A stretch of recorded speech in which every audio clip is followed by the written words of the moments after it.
Hello, my name is Lingwei, the first author of Dynamic Actor Advisor Programming for Scalable Safe Reinforcement Learning in ICRA 2020. Today I'm going to introduce our work on safe reinforcement learning, so let's get started. Our work is under the topic Safe Reinforcement Learning that aims to learn control policies to maximize reward and ensure safety constraint observation at the same time. For example, consider the bipedal walking task shown on the right-hand side, where the agent gets reward proportional to the distance away from the starting point. However, once it falls off the cliff, it violates the safety constraint, receives a large penalty. In applications of reinforcement learning, especially in robotics tasks, we often face with such scenarios where reward and constraint coexist. We found that existing safe reinforcement learning usually would train an advisor to modify the environment for actor. For example, it might block unsafe transition made by the actor, hence reducing safety constraint violation. However, in this kind of a method, the actor and advisor are independent or not intertwined, meaning that they do not share samples. Hence, we often need to recollect multiple rounds of independent samples for backward learning the advisor. And probably, what is more important is that in the early stages of learning, the advisor might mistakenly block some transitions to high reward regions. It's also easy to see that this learning scheme is quite fragile. If the actor fails to learn a proper policy, then the advisor also fails. Based on these observations, we are motivated to investigate a more related or intertwined approach for stable and scalable safe reinforcement learning. Our approach here is to intertwine two learning processes using the mutual relative entropy regularization. We allow the actor and the advisor to interact by means of relative entropy.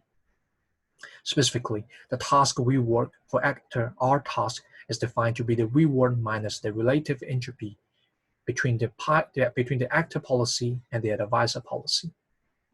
Similarly, for safety reward and for advisor, R safety is defined to be C, which is constraint, minus the relative entropy between those two policies.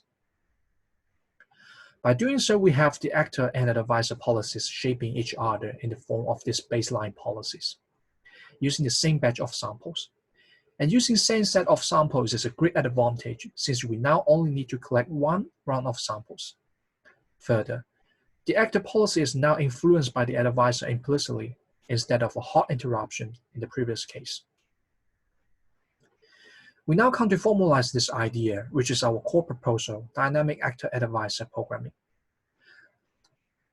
We refer the interested reader to our paper for technical details and decide to keep this slide in the interest of time. What's most important here is that the value function of DAAP can be rewritten as a function of two input variables, where the first one is the relative entropy between the optimal policy and with respect to some baseline policy pi b. The second input variable is reward. We previously mentioned to intertwine the actor and advisor, and that's how we do this. First, we feed to the V actor the relative entropy between the actor policy and advisor policy, and also the task reward. For V advisor, we do the same, but this time, the relative entropy takes the actor policy as the baseline, and also the reward is changed to safety reward. In order to be compatible with multiple scenarios, we want to seek a balance between reward and constraint, and we propose to explore using both the actor and advisor. We propose to interpolate between the actor policy and the advisor policy by using this mixture coefficient alpha. On the right-hand side, we show a toy example when we're trying to mix the advisor and actor policies. We see when they differ a lot, the resulting policy is reduced in uncertainty for selecting actions. When the two policies agree, the resulting policy is almost unimodal. Now we come to verify our proposed method in two experiments. The first one is a benchmark 5DOF reaching task with obstacle or danger zone plotted as this red rectangle. The task reward is defined to be proportional to the Euclidean distance from the end effector to the goal, which is blue star here. The safety reward or constraint is defined to be binary depending on whether or not the hand hit the red rectangle. The hand will remain at the surface of the red rectangle when it tries to get across it. We conduct an ablation test by comparing DAAP with two other algorithms. The first one is least square actor advisor iteration, a variant of least square policy iteration without a relative entropy in the update scheme, which means that actor advisor in this case are actually independent. We also compare DAAP with dynamic policy programming, DPP, that instead of handling R task and R safety respectively, DPP simply mix them by addition and then apply relative entropy in update scheme. All three algorithms will run for 80 iterations. Each iteration comprised 500 steps. From this figure, we see that DAAP successfully learns to avoid the dangerous states and reach to the goal. We see from this figure, even though it's very close to touching the rectangle, but actually it's not stepping in the dangerous states because there's zero constraint violation. This characteristic of DAAP is very useful in some cases where the goal achieving is very close to dangerous states. On the other hand, LSAAI only learns to get away from the goal and also from the, because it tries to get away from a dangerous state.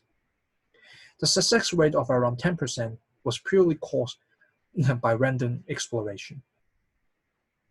DPP learns a bad policy that occasionally takes it to the goal, but with many constraint violations occurred along the way. We can also examine the performance of three algorithms in these summary figures. On the left-hand side is the cumulative task reward, and the right-hand side is the number of constraint violations incurred during learning.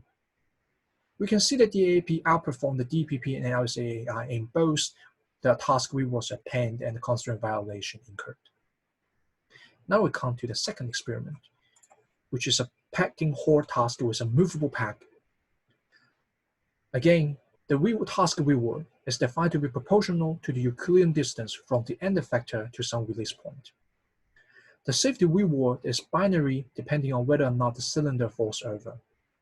And the success is defined by whether or not the agent learns to safely insert a nut without knocking down the cylinder. This task is complicated in the sense that the goal achieving is very close to danger states, which refer to knocking down the cylinder.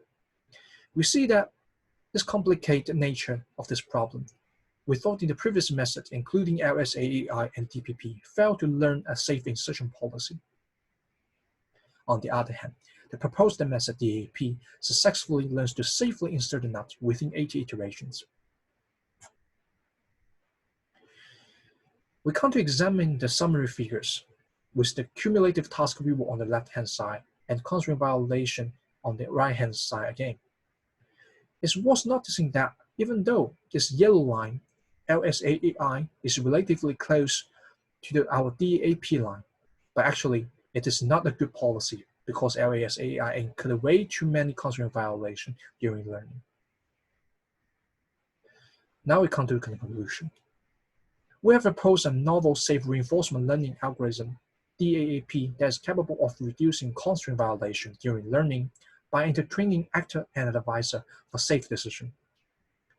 DAAP is capable of learning with a small amount of samples, especially by contrast with deep reinforcement learning techniques.